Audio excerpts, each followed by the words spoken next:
자, 이번 여러분들 교재 718페이지 보시면 건축물의 대지와 도로라는 게 나와 있죠.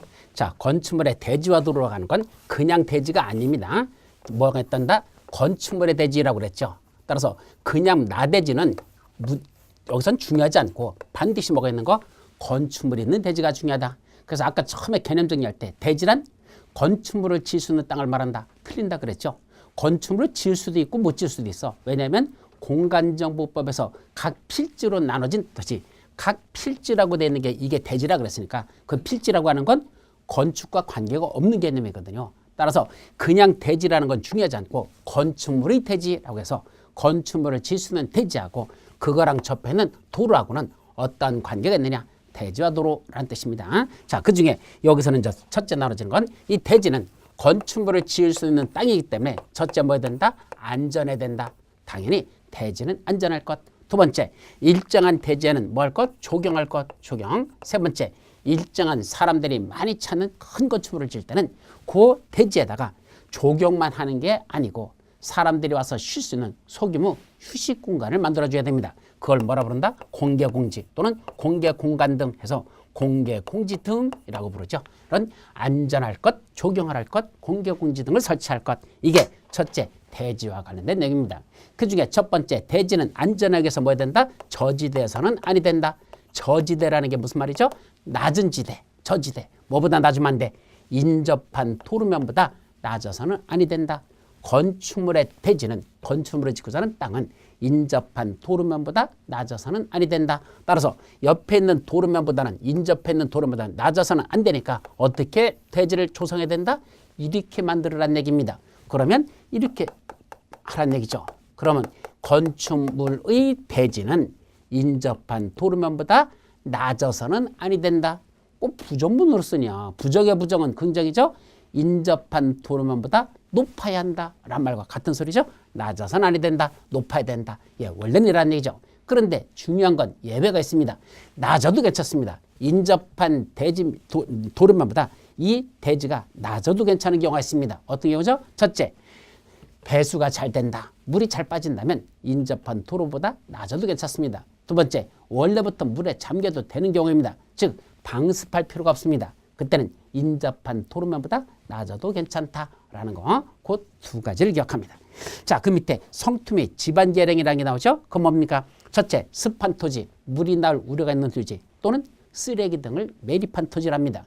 그럼 쓰레기 등을 매립하면 거기서 침출수 같은 게 나올 수 있죠. 따라서 안전하기 위해서는 첫째, 흙을 쌓아올릴 것, 성토 또는 집안을 계량할 것, 젖은 흙을 걷어내고 마른 흙으로다 다시 채워넣는 것, 이런 식으로 집안을 계량할 것 하는 것이 필요하더라. 자, 대표적인 게 뭐죠? 여러분들 난지도 쓰레기 매립장이라고 서울에 있었습니다. 근데 그 난지도 쓰레기 매립장에 쓰레기를 다 채우고 김포 매립장으로 옮겼죠. 그럼 난지도 쓰레기 매립장을 메꿔놓고 그 위에다 흙을 60m를 쌓아올린 겁니다. 그래놓고 그 위에다 상암 월드컵 경기장이 만들어진 겁니다. 따라서 상암 월드컵 경기장은 어디에 만들어진 거다? 난지도 쓰레기 매립장 위에다 만든 겁니다. 그때 흙을 60m를 쌓아서 안전하게 만드는 겁니다. 자, 그게 바로 성토 또는 집안을 계량해서 안전하게 할 것, 그 내용이고. 세 번째, 옹벽을 설치하랍니다. 안전하게 해서 세 번째 본다, 옹벽. 이때 옹벽이라는 게 뭐죠? 무너지지 말라고 치는 거죠. 자, 이런 땅이 있답니다. 그럼 여기다 건축물 이렇게 건축해버리면 어떤 문제가 터지죠? 나중에 옆에 있는 데가 이게 붕괴돼 버리면 이 건축물도 같이 붕괴될 수 있습니다. 따라서 이런 건축물이 붕괴되지 말라고 여기다가 경사가 급한 여기다가 뭔다? 옹벽이라는 걸 설치하라는 얘기입니다. 그래서 이게 손괴의 우려가 있는 라고 되어 있죠. 손괴라고 하는 건 무너져 내릴 우려가 있다. 이게 손괴의 우려. 무너져 내릴 우려가 있는 건 여기다 이런 옹벽이라는 걸 설치하랍니다. 그래서 안전하게 할 것. 그럼 어떤 때 옹벽을 설치하죠? 경사도가 1대 1.5 이상으로서 이렇게 됐어. 이때 경사도는 게 1대 1.5입니다. 혼동하지 마세요. 경사도가 1대 1.5라는 건 이렇게 되는 거야. 1대 1.5라는 건 이런 식으로 경사도가 가파라진다는 얘기죠. 그럼 여기 1대 1.5 이상 되는 이런 경사도로서 이렇게 경사도가 이렇게 되는 겁니다. 그렇다면 여기 안전하게 해서 여기다 옹벽을 설치하라 얘기입니다. 그때 이 옹벽을 설치하는데 경사도가 얼마일 때? 1대 1.5 이상으로서 높이가 1m 이상부터 이 높이가 1m 이상 될 때부터 옹벽을 설치해야 됩니다. 다만 이게 이 높이가 얼마 되면 2m 이상 되면 그때부터는 콘크리트 구조를 해야 된다는 거. 높이가 2m 이상 되면 그때부터는 콘크리트 구조를 해야 됩니다. 자, 세 번째는 시험 문제 나왔던 건데 이런 옹벽이 설치됐는데 이 옹벽의 외벽면에 옹벽의 외벽면이면 이쪽 벽이죠. 이쪽 외벽면에 이걸 뭐 하는 거? 지지하는 거. 즉 무너지지 못하게끔 이렇게 받쳐주는 기둥 같은 걸 설치하는 거. 또는 이 옹벽에 터지지 말라고 여기다 이렇게 배수구를 설치합니다. 물이 빠져나가는 구멍을 설치하죠. 속에다. 왜냐면 물이 이쪽으로 흘러 들어가다 보면요. 이 물이 여기에 꼬여버려요. 그러면 고인 물이 나중에 이 벽의 압력에 견디지 못하면 터져버리는 수가 있죠. 그래서 옹벽이 터져서 붕괴되는 수가 있어. 그래서 터지지 말라고 여기다 이렇게 구멍을 뚫어놓습니다. 그러면 이제 여러분들 지나가다 보면 비가 온 다음에 지나가면 여기 물이 줄줄줄 흘러내리잖아요. 이렇게 흘러내리죠. 바로 이렇게 해서 튀어나오는 거죠. 뭐 하는 게 찼다? 옹벽을 지지하거나 배수를 위해서 설치하는 이러한 시설은 튀어나와도 괜찮고 이런 거 이외에는 지지하거나 배수하는 것 이외에는 튀어나오는 구조로 하여서는 아니 된다는 것. 그럼 이거 지지나 배수하는 건 튀어나와도 된다는 거야? 안 된다는 거야? 그거는 된다는 얘기고 이거 이외에는 튀어나오는 구조로 해서는 아니 된다라는 것도 시험 문제 출제됐던 내용입니다. 자, 그래서 옹벽 더 알아보기 해가지고 옆 페이지 거기 나와 있어요. 그 같이. 자, 대지에는 두 번째 뭐 해야 된다? 조경을 해야 된다. 이제 조경입니다.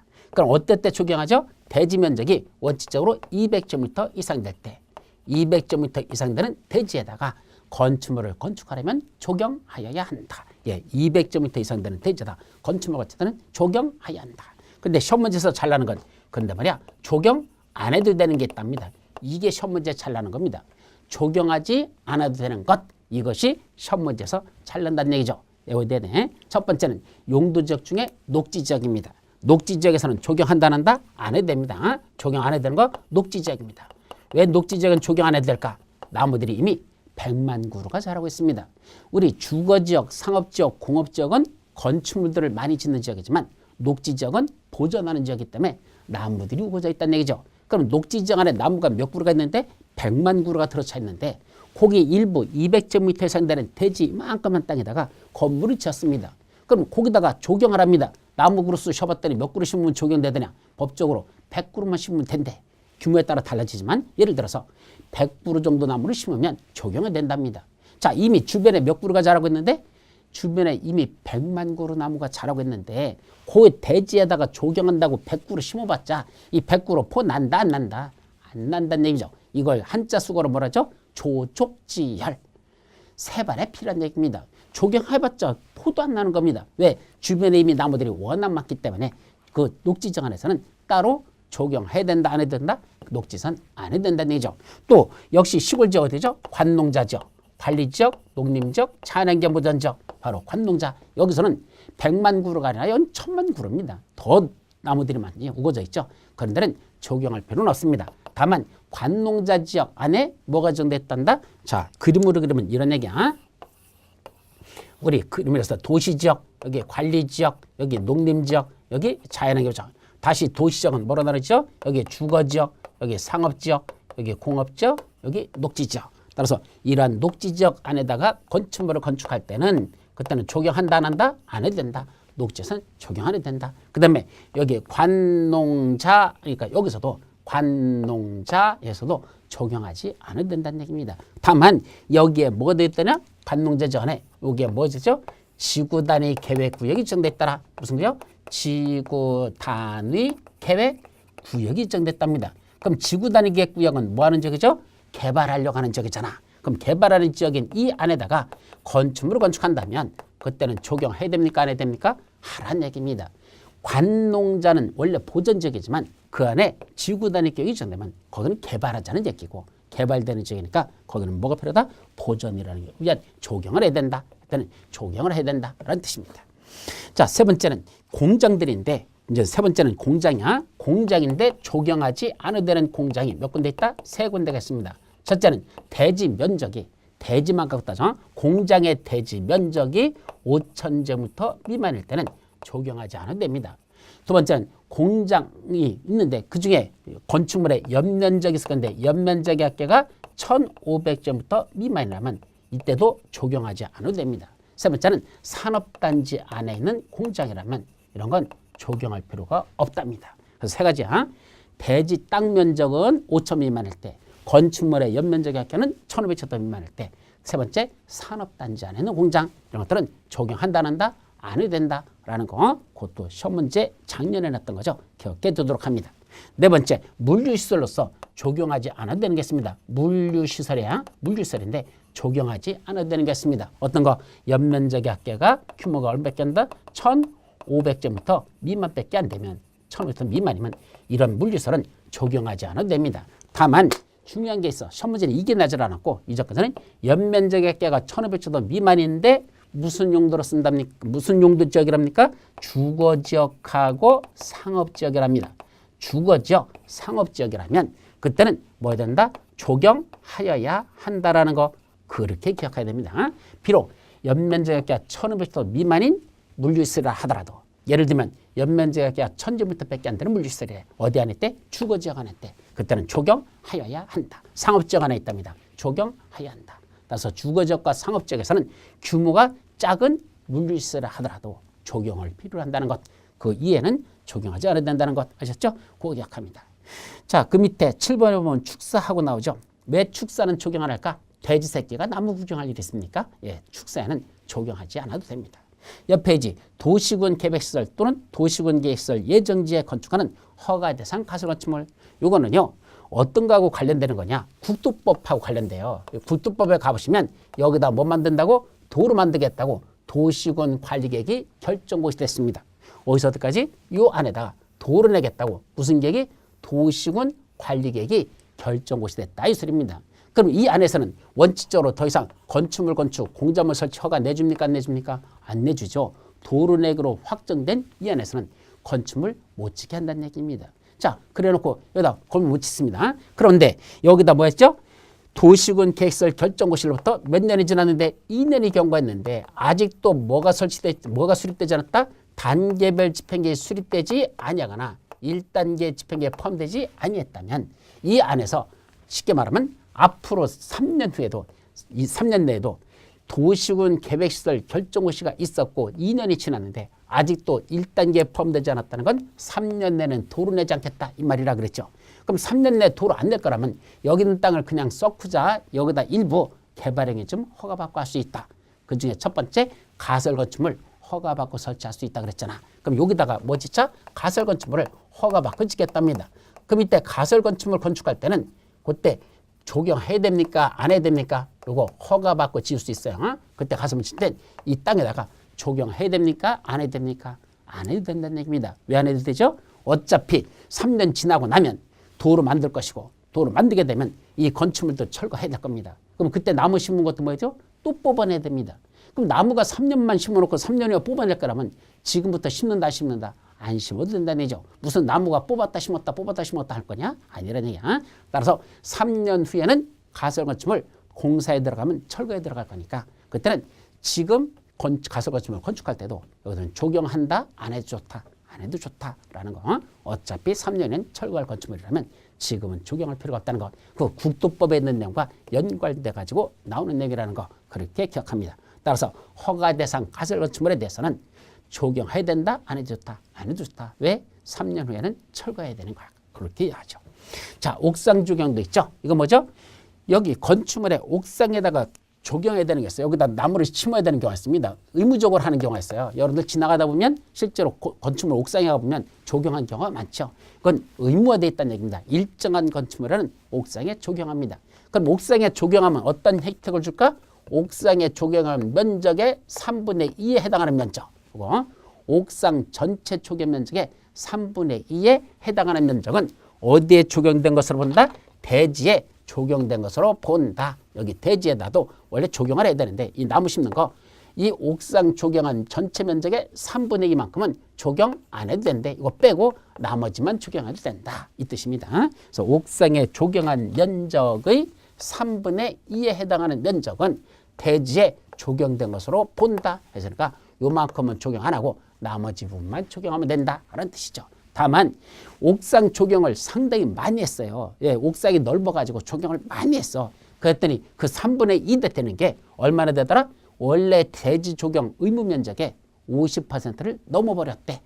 자, 옥상의 면적의 조경을 얼마나 했더냐. 예를 들면 150제곱미터를 조경했다고 가정하자. 그럼 150의 3분의 2면 100제곱미터 조경한 걸 대지 인정해 주잖아. 근데 대지에 의무적으로 조경해야 되는 건 얼마 되냐. 대지 조경 또 의무적인 게 예를 들면 150제곱미터가 의무적으로 조경할 거래. 그러면 150에서 100을 인정받았으니까 그럼 150 조경할 거서 100을 인정받으면 50만 조경하면 될까? 안 됩니다. 그때 인정해 주는 건 100분의 50을 초과할 수 없대. 대지 조경 면적의 100분의 50을 초과할 수 없다 그랬으니까 50%만 인정해 주는 거죠. 그러면 75제곱미터만 인정해 주겠다는 얘기죠. 따라서 위에는 3분의 1 100제곱미터를 다 인정해 주는 게 아니라 75 그 반인 100분의 150제곱미터의 100분의 50인 75제곱미터만 인정해 주고 나머지 반은 의무적으로 적용해야 된다 이 소리입니다. 그래서 100을 다 인정해 주는 게 아니라 그의 75% 이건 그러니까 75제곱미터 150제곱미터 전체 조경 면적의 반까지만 인정해 주니까 50%까지인 75제곱미터만 인정해 주고 100을 다 인정해 주는 건 아니라는 거 말귀를 그렇게 새겨 들으시면 됩니다. 자, 그 밑에는 이제 뭐가 나오죠? 공개공지 등 하고 났습니다. 그럼 공개공지는 세 번째 뭐 하는 거냐?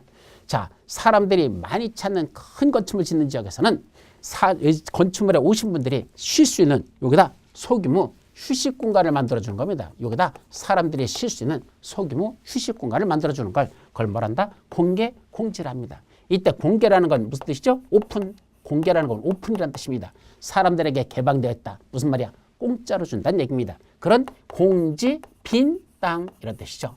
사람들에게 개방되는 빈 공간을 만들어주는 것. 근데 사실은 빈다고 해서 아무것도 없는 건 아니고 건물을 짓지 않았다 이 뜻입니다. 건물 짓지 않았죠. 그래서 거기다 뭘 만들어준다? 첫째, 긴 의자 같은 거 또는 파고라, 그다음에 예를 들면 정자 같은 거 있죠. 간이정자, 그 정자나 또는 긴 의자 같은 걸 만들어서 사람들이 쉴 수 있는 공간을 만들어주는 것. 요새 보면 분수대 같은 것도 이렇게 만들어 놓고 거기다 사람들이 앉아서 쉴 수 있도록 이렇게 좀 계단형으로 이렇게 의자 같은 것을 만들어 놓죠. 이런 것들이 바로 공개공지다라고 이해하시면 됩니다. 그럼 첫째, 공개공지는 아무데나 설치할까? 아니요. 다음 페이지 보면 용도지역 중에서 사람들이 많이 찾는 그런 용도지역에서만 공개공지를 설치합니다. 그럼 사람들이 많이 찾는 지역이 무슨 지역이죠? 주거지역, 상업지역, 공업지역이라고 했잖아. 주상공 여기가 됩니다. 근데 주거지역, 상업지역, 공업지역은 다 공개공지 확보할까? 아닙니다. 요게 시험 문제 여러 번 났었죠. 작년도 났었습니다. 첫째, 주거지역 중에서는 무슨 주거지역? 준주거지역에서만 공개공지를 확보합니다. 준주거지역하고 또 하나 앞에도 보잖아. 일반 주거지역하고 준주거지역에서만 공개공지를 확보합니다.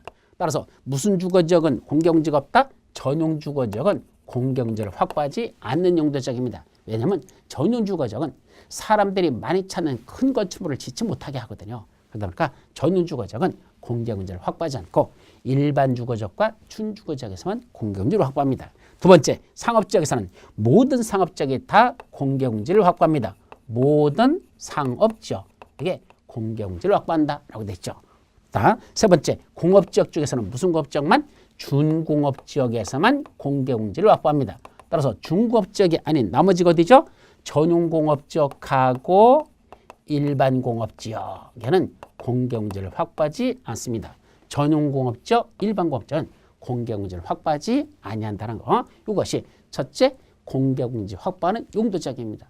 이거 이해는 이런 지역 이해는 나머지 지역 중에서는 도시화의 가능성이 크다고 인정되는 지역. 도시화의 가능성이 크다고 인정되는 지역은 공개공지를 확보해야 됩니다. 그럼 여기가 예를 들면 무슨 지역이다? 준주거지역이래. 자, 여기가 용도지역이 무슨 지역이다? 준주거지역이래. 그럼 준주거지역에는 공개공지 확보해야 됩니까? 안 해야 됩니까? 해야 된다 그랬잖아. 그럼 준주거지역에는 모든 건축물들은 다 공개공지 확보합니까? 아니야. 이런 용도 이런 건축 이런 공개공지를 확보해야 되는 대상 지역 중에서 이런 지역 중에서 사람들이 많이 찾는 큰 건축물만 공개공지를 확보합니다. 모든 건축물이 다 공개공지를 확보하는 게 아니고 사람들이 많이 찾는 큰 건축물. 이때 사람들이 많이 찾는 큰 건축물이 뭐죠? 첫째, 사람들이 많이 찾는 게 거의 문, 판, 업, 숙, 종, 운, 시설하고 됐어. 뭐라고? 문, 판, 업, 숙, 종, 운, 시설. 문화 및 집회시설, 판매시설, 업무시설, 숙박시설, 종교시설, 운수시설. 그런 것들이 바로 사람들이 많이 찾는 큰 건축물. 이때 크다는 게 무슨 의미를 갖죠? 바닥 면적의 합계가 5,000제곱미터 이상 되는. 그래서 바닥 면적의 합계가 5,000제곱미터 이상 되는 것으로서 문판, 업숙, 종운 시설은 공개공지를 확보하여야 한다라고 정리하시죠. 그래서 이러한 지역 안에는 건축물 중에서 바닥 면적의 합계가 5,000 이상 되는 문판, 업숙, 종운 시설입니다. 다만 판매 시설 중에서 뭐는 빠진다? 농산물 유통시설은 제외라고 되어 있죠. 따라서 판매 시설 중에서 농산물 유통시설에는 뭐가 없다? 공개공지가 없습니다. 왜? 그때는 가락동 농산물 시장 가버린 얘기입니다. 거기는 공개공지 확보하지 않았어요. 그것도 같이 기억해 두셔야 됩니다. 그 다음에 공개공지 등의 확보 면적하고 되어 있죠. 그럼 공개공지 얼마나 확보할래? 다 확보입니까? 아닙니다. 전체 대지 면적의 100분의 10 이하로서 100분의 10 이하니까 10%예요. 전체 대지면서 10% 이하여서 10%로 할지 8%로 할지 5%로 할지 3%로 할지는 뭐로 정한다? 건축조례로 정합니다. 그럼 정해지는 그 면적 이상은 공개공지를 확보하라 이런 뜻이야. 그래서 100분의 10 이하로서 건축조례로 정하는 그 면적을 공개공지로 확보해야 됩니다. 근데 이 공개공지는 뭐로 갖다 거기 밑에 보면 필루티 구조로 설치할 수 있다라는 게 맨 밑에 나와 있죠. 그렇죠? 5번에 공개공지 설치 시설 및 구조해가지고 아까 기니자나 파고라 같은 파고라가 정자라 그래서 간이정자, 정자 같은 걸 만들어라 했는데 그때 필루티 구조로 한다는 건 무슨 말이죠? 자, 상업지역 같은 데는 건폐율이 대단히 높습니다. 건폐율이 높다는 건 무슨 말이죠? 대지 면적에 비해서 건축 면적이 차지하는 게 대전에 가득 차도록 건물이 이렇게 들어찬다 이 소리입니다. 이렇게 들어찬다는 얘기죠. 그럼 가득 차버리면 공개공지 설치할 공간이 안 나와요. 이런 건축물들은. 그럼 어떻게 공개공지를 할까? 건물을 들어 올리라는 얘기입니다. 그럼 들어 올린다는 건 이렇게 번쩍 들어 올려 건물을 더. 이렇게 해서 들어 올렸죠. 들어 올리고 여기는 뭐로 만들었다? 기둥으로 만드는 거죠. 이렇게 기둥으로 만드는 이런 구조로 만드는 걸 뭐란다? 이걸 필루티 구조로 한답니다. 그럼 필루티 구조라면 건물을 들어 올렸잖아. 그럼 뭐가 남아요? 요 밑에 공간이 나오잖아. 이렇게. 그죠? 요 공간. 여기다가 뭐 만들자? 여기다가 공개공지를 요 공간에다 설치하는 것. 요거를 필루티 구조로 설치할 수 있다라는 말이라는 거 새겨듣죠. 자, 공개공지를 확보한다는 얘기는 뭐였단 얘기야? 이쁜 짓 했다는 얘기입니다. 자, 사람들이 쉴 수 있는 공간을 만들어줬잖아. 여기다 쉴 수 있는 공간. 이쁜 짓 했으니까 대신 너한테는 뭐겠대?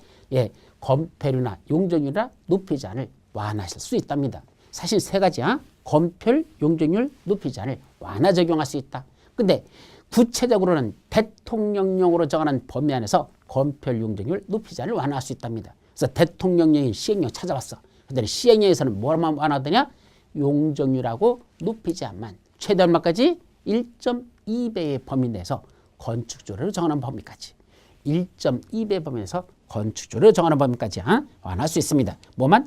용적률하고 높이 제한만 구체적으로 완화시킵니다. 따라서 원래 법률에서는 건폐율도 공개공지를 설치하면 건폐율도 완화할 수 있다고 되어 있지만 시행령에 가보면 아직은 건폐율에 관해서는 완화시켜주는 게 없고 용적률하고 높이 제한만 1.2배까지 완화시킬 수 있다라고 기억합니다.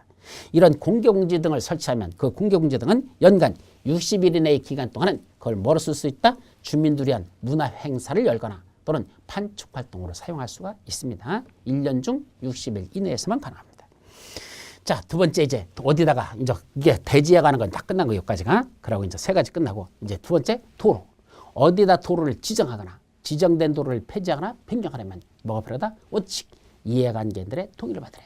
도로를 지정하거나 폐지하거나 변경하려면 뭐가 필요하다? 이해관계인들의 동의를 받으랍니다. 그런데 문제는 지정할 때 이해관계인의 동의 안 받아도 되는 경우가 두 가지가 있습니다. 첫째, 이해관계인이 해외에 거주하고 있다. 그럼 해외에 있는 사람들한테 동의서 받으러 아르헨티나까지 갔다 옵니까? 동의 못 받겠죠. 그때는 안 받을 수 없다. 두 번째는 사실상 오랫동안 통행료로 이용되고 있는 사실상의 도로입니다. 오랫동안 통행료로 이용되는 사실상의 도로라면 그런 건 동의 받는다? 안 받는다? 안 받습니다. 자, 동의 받으러 옆에 사람들다 갔습니다. 여러분, 요 앞에다 도로 만들려고 하는데 동의해 주세요 했더니 사람들이 뭐라고 합니까? 이거 도로 아니었나요? 저 이전까지 도로인 줄 알았네요. 그런 분들은 동의 받는다? 안 받아도 좋다? 안 받아도 좋다? 이런 뜻입니다. 그거 두 가지. 자, 이제 세 번째, 대지와 도로는 어떤 관계가 있을까라는 게 나오죠. 이제 세 번째, 이제 대지와 도로 관계입니다. 자, 여기 이렇게 돼 있대. 그거는 건축물의 대지는 그랬으니까 반드시 건물이 있는 땅이야. 건축물의 대지는 도로에 몇 미터 이상 접해야 된다? 접한다는 게 이거야. 이거 접하는 게 2m 이상 접해야 된다. 건축물의 대지는 도로에 2m 이상 접하여야 한다가 대원칙이죠. 자, 그런데 접하지 않아도 되는 것입니다. 자, 접하지 않아도 된다는 건 이제 이게 도로가 있는데 대지가 여기 있다는 얘기입니다. 근데 이 대지는 도로랑 접해 있지 않잖아. 이렇게 하늘에서 내려다본 거야. 이게 대지인데. 자, 근데 접해 있잖아. 그럼 우리가 흔히 도로랑 접하지 않는 땅을 뭐라 부르죠? 맹지라고 부릅니다. 도로랑 접하지 않는 땅 맹지죠. 그럼 맹지인데도 괜찮대요. 그래도 건축물 지을 수 있대요. 이런 게 있어. 어때죠? 첫째, 출입에 지장이 없을 때. 도로하고 대지하고는 떨어져 있는데 출입에 지장이 없다는 얘기입니다. 그때는 떨어져 있어도 괜찮다라는 거죠. 예를 들면 여기에 뭐가 지나가요? 국어 같은 게 지나가요. 국어라고 아시죠? 국어, 또랑, 그죠? 이런 것들. 즉 하천보다 더 작은 거, 그걸 개천보다 하천 같은 것보다 작은 걸 우리가 국어라고 합니다. 그럼 국어가 있는데 국어 전용 허가 받아가지고 여기다가 이렇게 이용할 수 있도록 이렇게 하면 돼요. 그럼 국어 전용 허가 받아가지고 이거 좀 왔다 갔다 할 수 있어. 그러면 도로랑 대지가 서로 접해 있지 않아도 그래도 여기 건축물 지을 수가 있습니다. 그래서 실제로 나중에 실무하시다 보면 요 국어를 이용한 이걸 도로로다 이용해가지고 건축물 지을 수 있도록 하는 그런 경우가 상당히 많습니다. 실질적으로. 그래서 이 국어라는 게 같이 대지 옆에 국어가 있을 때는 도로 사이에 있어도 이걸 이용해가지고 건축물 지을 수 있는 방법이 있다라는 걸 참고하시기 바랍니다. 자, 두 번째는 어떤 것도 있더냐. 이런 경우도 있어요. 도로가 있고 여기에 공지가 있습니다. 빈 땅이야. 공지가 있고 여기 뭐가 있다? 대지가 여기 있답니다. 그럼 도로하고 대지는 공지를 끼고 서로 떨어져 있죠. 원래 맹지가 되죠. 근데도 건축물 지을 수 있습니다. 첫째는 여기 출입에 지장이 없고 여기 건축물의 건축이 금지돼. 건축이 금지되는 공지고 출입에 지장이 없다면 왔다 갔다 하는 지장이 없으면 그때는 여기도 뭐 한다? 건축물 지을 수 있는 대지가 된다라는 거 그렇게 여러분이 기억합니다. 그래서 맨 밑에 나와 있죠. 해당 건축물 출입에 지장이 없다고 인정하면 바로 이런 것들이 있으면 출입에 지장 없어. 그때는 건축물 지을 수 있고 두 번째는 건축물의 주변에 이런 광장이나 공원 같은 공지가 있는데 첫째 건축이 금지되고 출입에 지장이 없다면 그때도 뭐 한다는 통행에 지장이 없다면 그때도 건축물 지을 수가 있는 됩니다. 세 번째로서는 뭐겠죠? 농막. 자, 농막이라는 건 어디다 짓느냐? 농막이라는 건 뭐죠? 건축법에 나오는 거야. 자, 농가 주택 같이 생겼어. 근데 사실은 주택이 아니고 먹고 자고 하는 주택이 아니고 잠시 머물러 쉬거나 농기구 같은 걸 보관하기 위해서 만드는 게 농막입니다. 그러면 자, 여기에 농경지가 펼쳐져 있는데 이렇게 농경지가 이렇게 펼쳐져 있어요. 근데 어디에 도로가 있더냐? 도로는 여기 있답니다. 근데 어디다가 농막을 지을 수 있죠? 농막은 이 농지 위에다가 여기다 농막을 지을 수 있습니다. 그럼 농막을 지었더라도 이 농막은 뭐가 되죠? 지은 땅은 그것도 농지입니다. 농막인데도 농지지. 그걸 이제 우리 건축법에서는 우리 무슨 법? 농지법에서는 그것도 농지가 됩니다. 농막인 땅도 농지가 되죠. 그럼 도로는 여기 나 있고 농막은 한참 떨어져 있습니다. 도로랑 농막 짓는 땅하고 접해 있어 접하지 않아? 접하지 않답니다. 이건 농지 위에다 짓기 때문에 도로랑 접하지 않아도 농막은 건축할 수 있습니다. 그래서 농막은 반드시 도로에 접해야 된다? 접하지 않아도 건축물을 지을 수가 있습니다. 자, 두 번째, 거꾸로 더 많이 강화가 되는 게 왔어. 이 강화라는 건 무슨 말이죠? 원칙은 건축물에 있는 대지는 도로에 2m 이상만 접하면 된다 했는데 이때 2m일 때 접하는 이 도로랑 접하는 2m인데 너비는 얼마죠? 그때?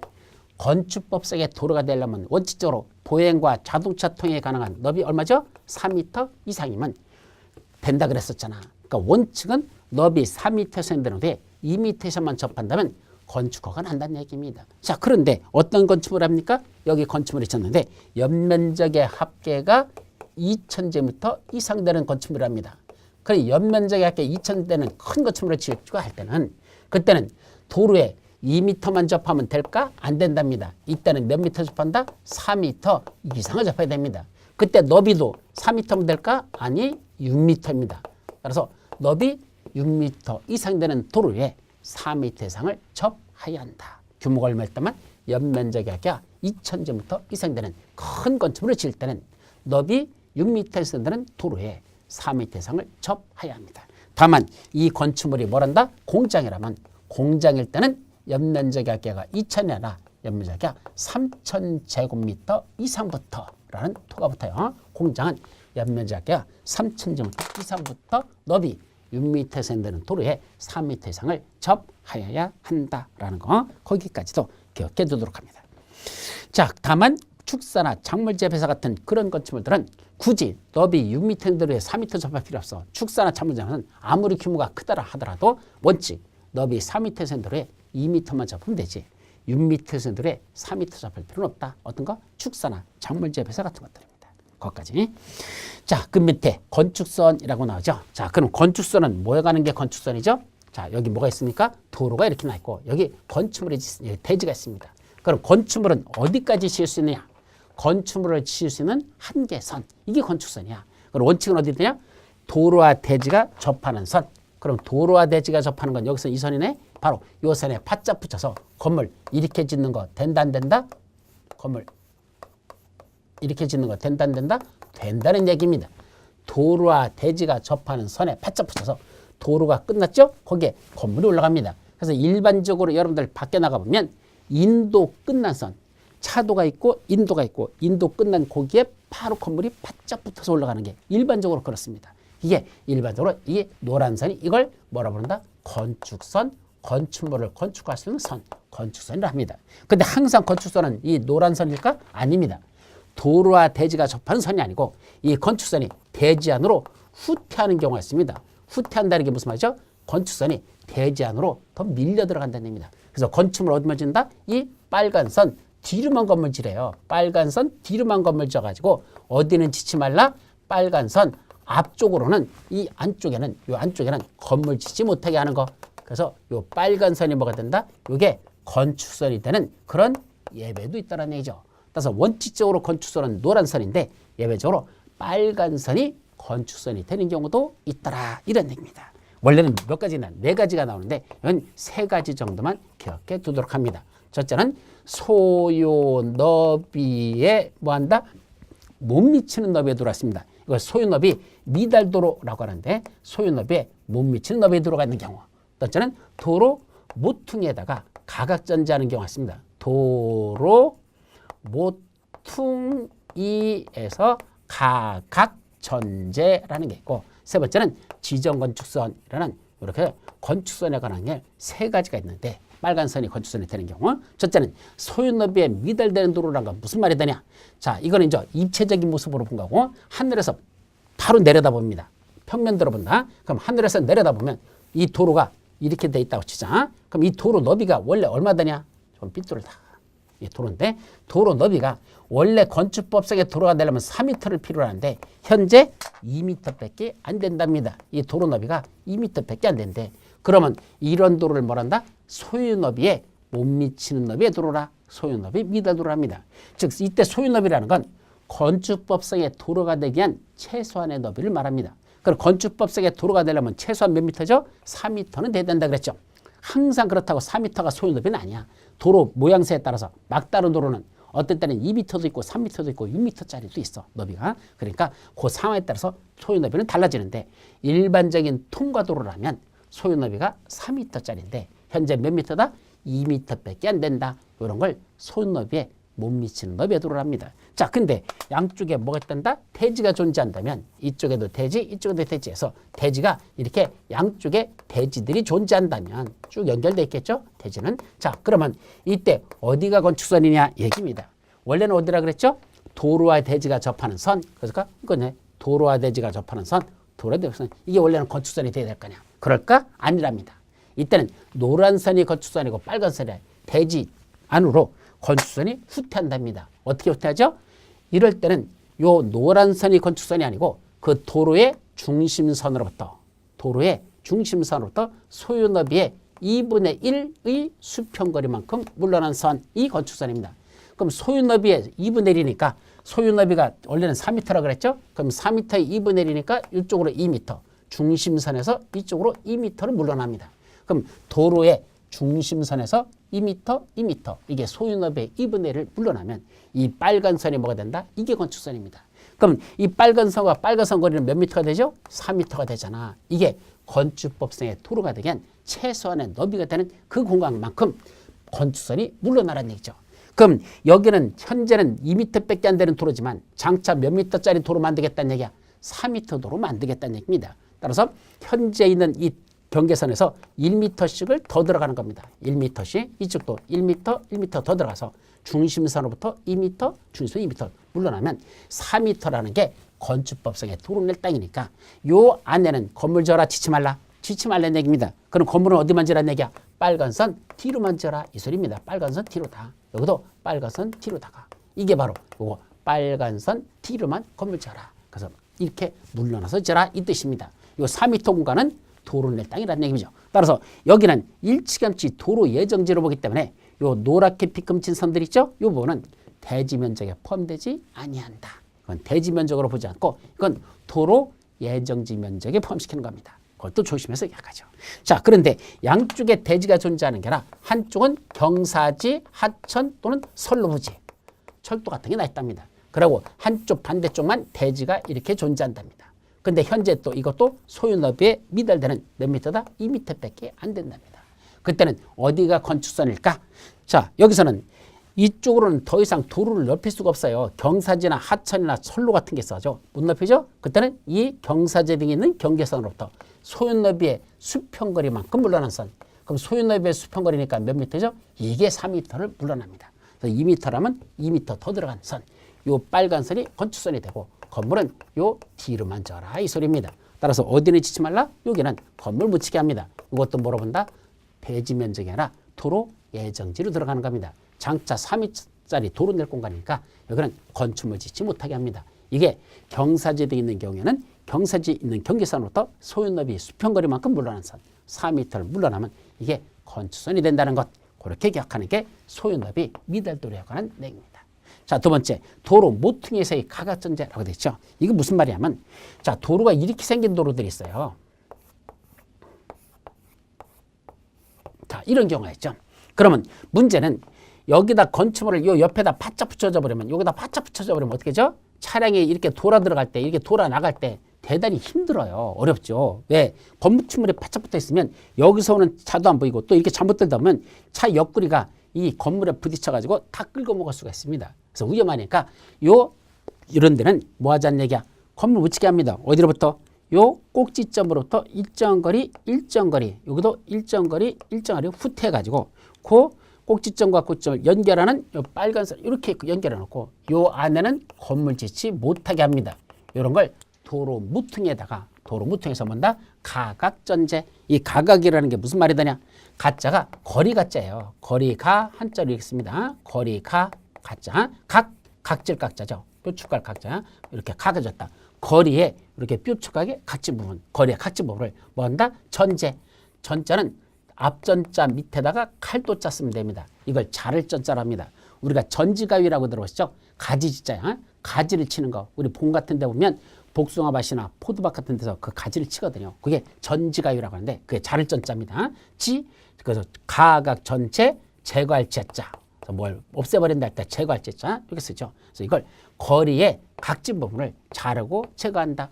거리에 이렇게 각진 부분을 자르고 제거해서 여기는 건축물을 묻히게 하는 부분. 이걸 뭐란다? 가각전제라고 표현한다는 거. 그런 내용이 여기 있더라. 그때 몇 미터, 이게 어떤 때는 이게 2미터 또는 3미터를 갖고 하고 이런 데는 2미터, 3미터, 3미터까지 뭘 깎아내는 게 있습니다. 그래서 2미터 또는 3미터 이런 데는 2미터, 3미터, 3미터. 그래서 이렇게 2미터부터 최대 3미터까지 깎아내는 걸 도로 무퉁에서의 가각전제라는 게 있다는 거.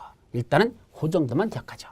자, 세 번째, 지정건축선행은 또 뭐냐? 그건 자, 도로 너비가 상당히 넓어서 정상적인 도로를 전제를 합니다. 그럼 너비가 20m짜리 대로라면 전혀 문제 없죠. 이런 건 대로입니다. 괜찮습니다. 그런데 대지가 옆에 이렇게 존재한다면 그때는 어디가 건축선이죠? 당연히 도로와 대지가 접하는 선. 이게 원래는 건축선입니다. 그런데 이걸 노란 선을 건축선으로 안 하겠답니다. 누가? 이 관할하는 허가권자인 특시, 특도, 시장운수, 우청장들이 따로 건축선을 이렇게 지정할 수가 있습니다. 무슨 지역에서? 도시지역에서 최대 몇 미터까지? 이거 4미터 이내에서. 도시지역에서 최대 4미터 이내에서 건축선을 따로 이렇게 지정할 수가 있습니다. 그럼 어디는 건축물 짓지 말라는 얘기야? 요 안에는 건물 짓지 못하게 하겠다 이 소리입니다. 그럴 때 요걸 무슨 소리 한다? 지정건축선이라고 합니다.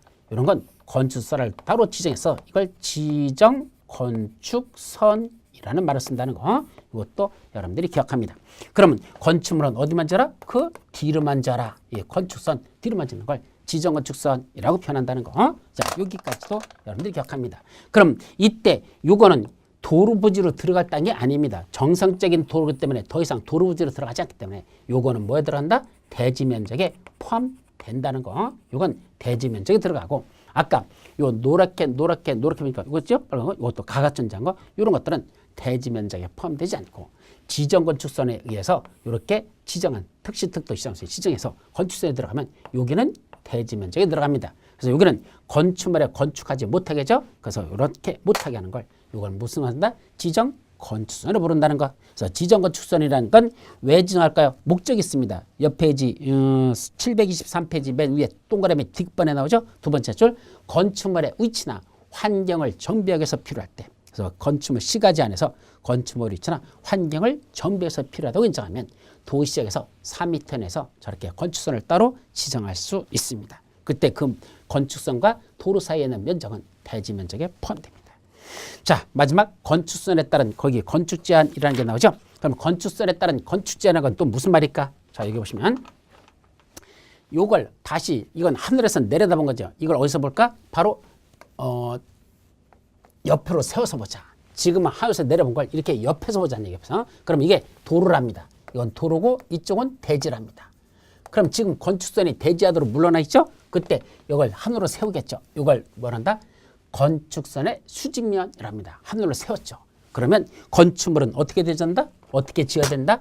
건축물의 탐장은 건축선의 수직면을 넘는 구조에서는 아니 된다. 이렇게 지으라는 얘기입니다. 왜 대지가 이렇게 있다면 건물은 수직면을 넘지 못하도록 건축선의 수직면이 쪼고 이게 수직면 하늘로 이렇게 쓴 거죠. 하늘로 이렇게 서 있는 거. 그게 이제 이렇게 쓴 거죠. 그러면 건물은 요 뒤로만 지으라 그랬잖아. 건축선 뒤로만 지으랬잖아. 그 건축선 뒤로만 지어라. 이렇게 지으라는 얘기죠. 자, 이게 어떤 거? 건축물이나 탐장은 건축선의 수직면을 넘는 구조에서는 아니 된다. 근데 이게 시험 문제 나는 게 아니라 그다음 거야. 다만 도로 지표 아래 부분은 그러하지 아니하다라고 돼 있죠. 그럼 지표 땅 아래 부분 땅 밑에 여기는 이렇게 넘어도 괜찮다. 네, 중요한 거야. 건축물이나 탐장은 건축선의 수직면을 넘어서는 아니 되는데 지표 아래 부분은 그러하지 아니하다. 지표 아래 부분은 건축선의 수직면을 넘어도 괜찮다라는 요거 하나고 또 하나가 자, 같은 논리인데 여기 도로가 있고 대지가 있답니다. 이번엔 건축선의 수직면이 도로랑 대지랑 같이 접해 있대. 그럼 건축물을 지을 때 어떻게 된다? 건축물이나 탐장은 건축선의 수직면을 넘어서는 아니 된다. 이렇게 하라는 얘기죠. 근데 여기 뭐가 있습니까? 출입구 있죠. 또 창문 같은 게 나 있습니다. 근데 출입구나 창문을 지금 열고 닫을 때 출입구나 창문을 열고 닫을 때 건축선의 수직면을 넘었어? 안 넘었어? 지금 넘었잖아요. 모양새로 보면. 그죠? 이렇게 수직면을 넘어서는 안 되는 부분이 있습니다. 무조건 넘어서는 안 된다가 아니라 넘어서는 아니 되는 부분이 있다. 이 말입니다. 어디일까? 바로 이거 도로면으로부터 높이 얼마까지만? 1.5m 아니요. 높이보다 4.5m 이하 되는 점. 자, 어디로부터? 도로면으로부터 4.5m 이하 되는 부분에서는 건축선의 수직면을 넘어서는 아니 된다라고 되어 있습니다. 그럼 도로면으로부터 4.5m라는 이 4.5m 의미가 뭐죠? 바로 화물차 같은 데다 짐을 싣고 차량이 통행할 수 있는 최대 높이예요. 그래서 여러분들 저기 터널 같은 데 지나가 보면 앞에 통과 높이 4.5m라고 돼 있잖아. 그래서 4.5m 초과되는 건물은 그 차량은 들어오지 말라는 얘기입니다. 들어왔다는 걸려가지고 그 이제 붕괴될 수 있거나 사고가 날 수 있으니까 못 들어오게 합니다. 그게 바로 최대가 4.5m죠. 그래서 출입구나 창문을 열어놨을 때 차가 지나가면 이거 치고 나갈 수 있다는 얘기죠. 따라서 출입구나 창문은 도로로부터 4.5m 이하 되는 부분은 열고 닫을 때 건축선의 수직면을 넘는 구조로 해서는 아니 됩니다. 그럼 어디는 괜찮아? 4.5m 초과되는 부분은 열었을 때 자동차가 부딪힐 일이 없습니다. 여기는 넘어도 괜찮다라는 거 아셨죠? 거기까지가 여러분들이 봐야 될 내용들이 됩니다.